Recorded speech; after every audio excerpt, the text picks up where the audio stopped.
nossa dica de hoje vai versar sobre a posição em que fica o crédito tributário nos processos de falência. Vejam bem, num processo de falência, o interesse da sociedade deve prevalecer. A empresa quebrou, mas não vão ser os seus sócios, os seus administradores que vão decidir para onde vai o patrimônio da empresa. Se ela quebrou, ela não tem dinheiro para pagar todos os seus credores. E ela não pode decidir pagar o credor que é seu amigo, seu companheiro. Ela vai ter que pagar numa ordem que o legislador entendeu ser a mais adequada para os desígnios da sociedade. Então, em primeiro lugar, o legislador vai dizer que na falência, o crédito tributário vai preferir a qualquer outro, ressalvados alguns que nós vamos citar aqui.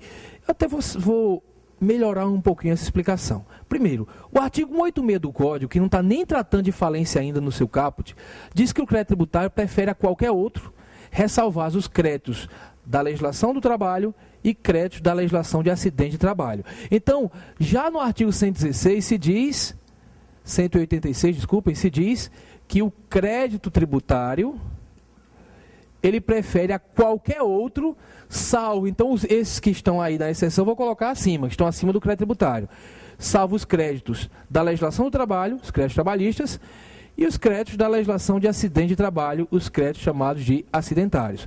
Prefere a qualquer outro. Só que, se a gente olhar para o parágrafo 1º desse mesmo artigo 186, a gente vai perceber que ele vai trazer mais uma novidade com relação à posição do crédito tributário. Ele vai dizer que na falência, o crédito tributário também não vai preferir aos créditos com garantia real. Crédito com garantia real é aquele crédito que está protegido por hipoteca, por penhor, por anticrese, por alienação fiduciária em garantia. Então, quando há um bem que foi dado como garantia para um determinado crédito, esse crédito é um crédito com garantia real. Muito bem. Antes da Lei Complementar 118 de 2005 e da Lei 11.101 de 2005 também, que é a nova lei de falências, mesmo na falência, o crédito com garantia real, ele preferia, ou melhor dizendo, ele ficava abaixo do crédito tributário. Os bancos reclamavam muito disso, dizendo, olha, quando uma pessoa vem me pedir dinheiro emprestado, eu já sei que se ele falir, se aquela pessoa jurídica falir, eu não vou receber nunca.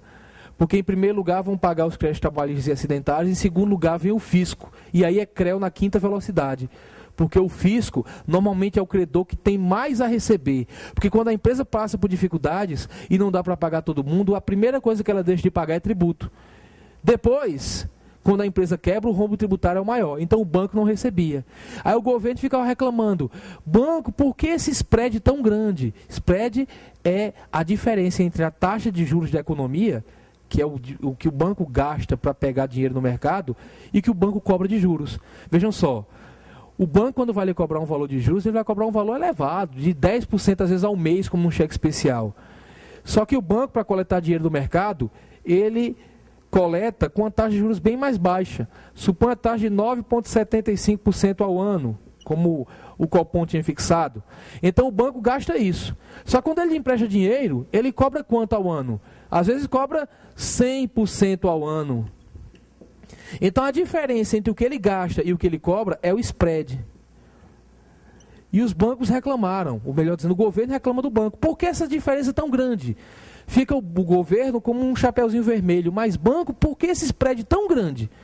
E o banco dizia, olha, tem vários motivos, um deles é o risco. Essa história de que quando a empresa falha, você, fisco, recebe primeiro, me gera risco. Diminua meu risco, eu diminuo o spread. Então, como vamos diminuir esse risco? Aí o banco, como um bom amante do governo, fez uma proposta. Vamos inverter a posição? Eu que antes ficava aqui embaixo, abaixo do crédito tributário, vou ficar em cima agora. Crédito com garantia real. Claro que até o limite de valor do bem gravado. Se o bem que foi dado como garantia é um apartamento no valor de R$100 mil, e o crédito do banco agora, por conta de juros, de correção, já está em 110, o banco só prefere até 100 mil. Então, crédito com garantia real até o limite de valor do bem gravado, certo? Essa é uma mudança importante que aconteceu no processo de falência, como decorrência da Lei Complementar 118 de 2005. Também se colocou nessa lei que na falência o crédito trabalhista vai ter limites e condições estabelecidos em lei. Isso foi feito, pessoal, porque a preferência do crédito trabalhista sempre foi fundamentada na natureza alimentícia desse crédito. O pessoal dizia, primeiro a subsistência do trabalhador. Mas quando o valor é muito elevado, ele deixa de ter natureza alimentícia. Eu tenho citado sempre como exemplo o caso do Faustão, né, que foi noticiado no país todo, que ele renovou com a Globo com um salário de 5 milhões de reais por mês. Por mês! Imagine que uma empresa dessa pare de pagar por um ano. Então aparece lá Faustão com crédito de 60 milhões de reais. Mais férias. Vejam só, mais de 60 milhões de reais ele vai cobrar da Globo. Vocês vão dizer que isso tem natureza alimentícia? Nem antes da redução de estômago ele comia tudo isso. Então isso não tem natureza alimentícia. Então o Estado raciocinou, vamos estipular um valor razoável, que a gente considera que realmente tem natureza alimentícia, para ser o limite da preferência do crédito trabalhista. Então colocaram limites, e esses limites que foram previstos pelo Código foram estabelecidos pela Lei 11.101 de 2005, que é a nova lei de falências. O valor é de 150 salários mínimos por credor. Então você tem um crédito de 100 milhões de reais, paciência, vai receber só 150 salários mínimos. O resto desse seu crédito vai virar um crédito quirografário. Vai lá para baixo, sem preferência nenhuma sobre esses créditos que nós citamos aqui. Também lembrar que na falência existem créditos que são pagos por fora, sem entrar nem nessa briga. São créditos que são pagos à vista no momento que eles surgem. A ideia básica é que estão fora os créditos chamados de extraconcursais. Tem autor de livro que coloca extraconcursal como o primeiro a ser pago. Na realidade, extraconcursal é justamente o que está fora do concurso. Não daquele que você vai fazer, senão não estava falando, mas do concurso de credores. Ele não vai entrar nessa briga aqui entre os demais créditos. É pago por fora. São extraconcursais créditos que surgem no decorrer do processo de falência. Atenção, extraconcursal não é um crédito essencialmente diferente daqueles outros, não. A diferença dele é o motivo, é o momento em que ele surge. Por exemplo, decretada a falência, se o juiz autorizou ainda que algumas vendas de mercadorias fossem feitas, vendeu mercadoria, tem crédito de ICMS. Esse crédito de ICMS é extraconcursal, então paga à vista. A ideia é, decretada a falência, dali para frente, pague tudo à vista. Justamente para que aquela dívida anterior não vire uma bola de neve. Certo? Então, extraconcursais são pagos por fora, não entram nem nessa disputa. Além disso, não entram nessa disputa as importâncias passíveis de restituição. Importância passível de restituição são aqueles valores que se encontram no patrimônio da empresa, mas que tem que ser devolvido porque pertence a outra pessoa. Então, quando é decretada a falência, se faz isso aqui, olha, se arrastam todos os bens para cá. E o juiz agora é que vai dizer como é que esses bens vão ser repartidos, certo? E faz a arrecadação do patrimônio da empresa, do patrimônio da massa falida. Nesse arrastão aqui, pode ser que apareça aqui dentro um bem que não pertence à empresa, uma coisa que estava ali emprestada, por exemplo. Tem que pagar imediatamente, tem que devolver imediatamente. Por exemplo, a lei de falência diz que o que a empresa, o que a pessoa jurídica adquiriu a prazo, nos 15 dias anteriores à decretação da falência, tem que ser devolvido. Que é sacanagem, né? Nos 15 dias anteriores eu já sabia que ia falir. Já sabia que estava passando por dificuldade. Aí eu compro mercadorias a prazo. E o cara que me pagou vai ficar como um credor quirografário, vai ficar lá para baixo, sacanagem. Então, devolve o que foi comprado para aquela pessoa. Então, em suma, a ideia é a seguinte: qual é a posição do crédito tributário no processo de falência? A ideia básica é que ele fica abaixo dos créditos trabalhistas, dos acidentários. Cuidado que esse limite é só para o trabalhista, tá? Então fica abaixo dos trabalhistas, dos acidentários, fica abaixo dos créditos com garantia real. E também não prefere algumas coisas que são pagas por fora. Créditos extraconcursais e importâncias passíveis de restituição. Além disso, a lei de falência explicitou, deixou claro o que já vinha sendo decidido pela jurisprudência. Dizendo que, olha, crédito tributário, mas não todos, exceto as multas. Multa tributária não tem a mesma preferência que o crédito tributário relativo a tributo. Lembrar, multa não é tributo, porque multa é o que o crédito tributário, o tributo está proibido por definição de ser. Multa é sanção por ato ilícito.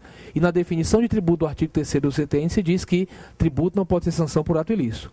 Só que o CTN mais à frente diz que o crédito relativo a tributo e crédito relativo a multa, ambos são créditos tributários.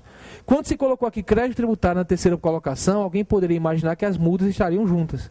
O judiciário já dizia que não, e agora a lei de falências também diz que não. O CTN também diz que não. Na realidade, o CTN vai dizer que na falência, o crédito tributário relativo à multa só vai preferir aos créditos que são chamados de subordinados. Coloquei aqui para que vocês vejam, só vai preferir aos subordinados é porque está na penúltima colocação. Só prefere os subordinados. Quirografários, o finzinho da lista é quirografários, multas e subordinados. Então as multas tributárias, elas descem para cá com as demais outras multas, né, com as demais multas, ficando na penúltima colocação dessa sequência, certo? Então, na prática, a gente tem que pensar o seguinte: primeiro, trabalhista acidentário; segundo, crédito com garantia real; terceiro, crédito tributário. E lembrar que isso aqui é pago por fora.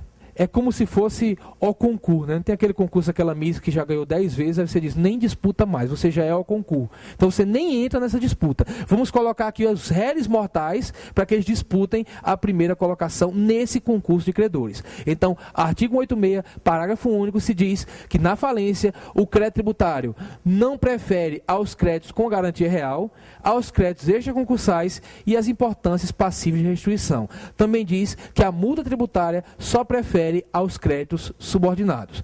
Atenção para isso, porque tem sido bastante cobrado em todas as provas de concurso público, inclusive na prova do exame de ordem.